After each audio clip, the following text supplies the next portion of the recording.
freckles on my arm, so I'd remember what the next song was.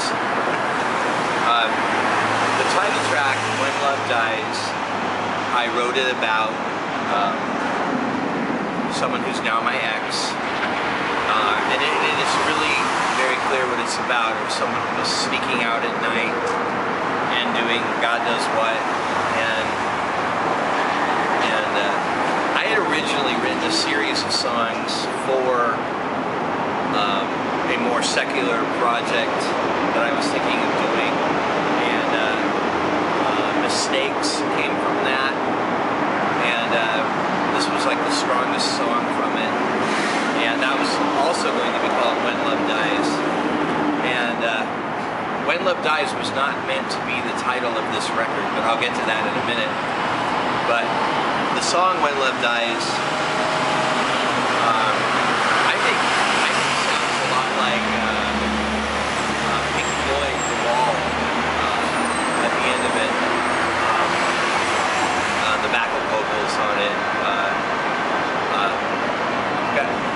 has this kind of techno drive going on, and it's a very sad song. I've done it so many times live. I love singing it live because people relate to it immediately. They know exactly what it feels like to be rejected and dejected and ignored and treated as invisible by someone who promised to love you forever. The song after it is, for me, certainly the most painful song of my career, and my personal most important song of my career. Freddie's Dead. Freddie Church was a dear friend of mine who was big in the LA punk scene when I was young, and he worked at Ferrucci in Beverly Hills, and I loved him very much, and we were just friends, and years and years later I found out that he was one of the early casualties to AIDS, and he was suffering so bad in a hospital, and he waited till people weren't around, and he pulled out his ventilator and died. And I wrote Freddie's Dead for him. Freddie's Dead is also the name of a Curtis Mayfield song from Superfly, and I always appreciated the irony. And I remember one night Freddie and I went to a Fleetwood Mac concert. It was so punk to go to a Fleetwood Mac concert. We were like the only punkers at the show. It was the Tusk tour, and I remember we were talking, and I said, it must be amazing to work at Ferrucci and all the famous people.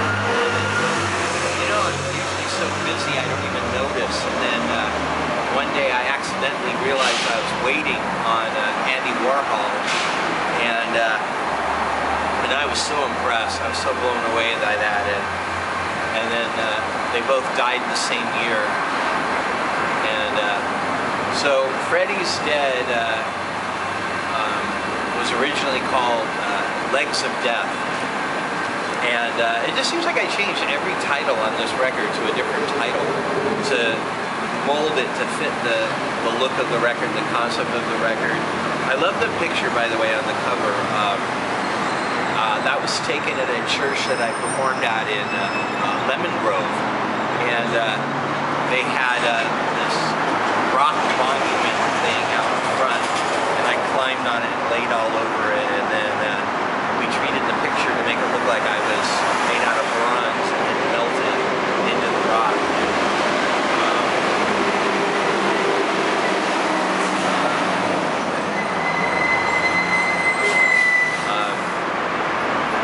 At the end of Freddie's Dead, he said, moving along in his ADD, I don't really believe I have ADD, by the way. That's why I joke about it. I just want to say that. I don't want to read somewhere that I said I had ADD when I don't. What was I talking about again? At the end of Freddie's Dead, the song makes some changes, and I started singing the chorus of Low Spark of High-Heeled Boys about the sentence you're paying is too high priced while you're living beyond all your means, and the man in the suit has just bought a new car from the profit he's made on your dreams. And I wanted to pay homage to Traffic. I wanted to pay homage to my favorite song.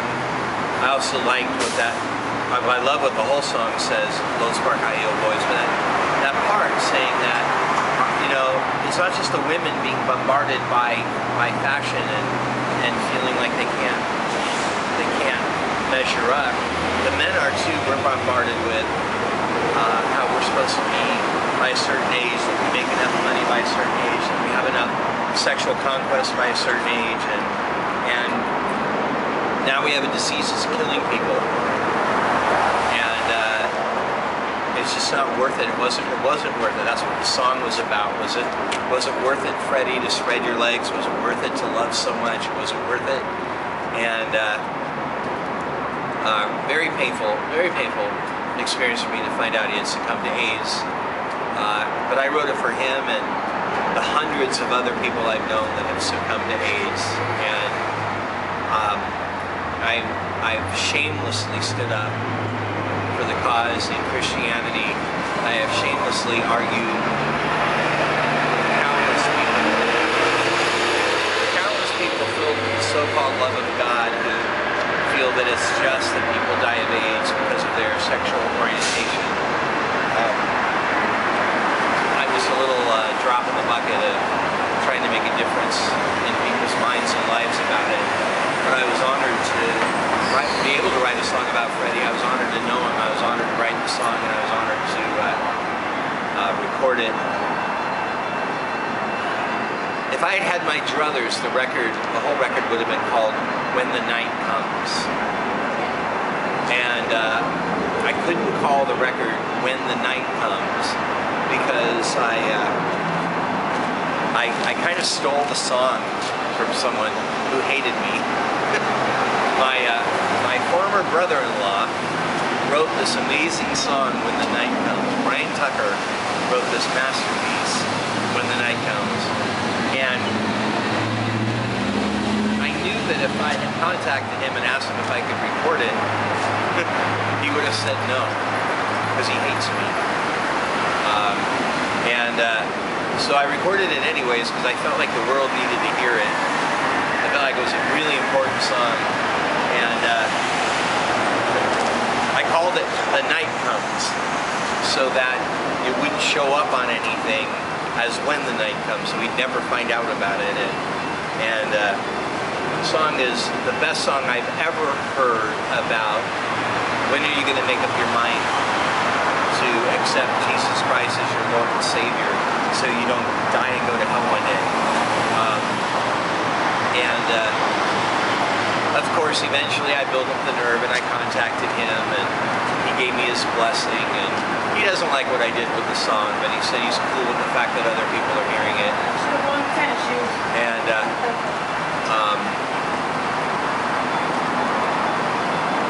but by then I'd already printed up the label, so it stayed The Night Comes, and the record became When Love Dies, and and I'm glad it turned out great. I think God was smart. The concept of the record remains intact, and I still got to record that beautiful song and make a little bit of peace with my brother-in-law in the process. Isn't God good?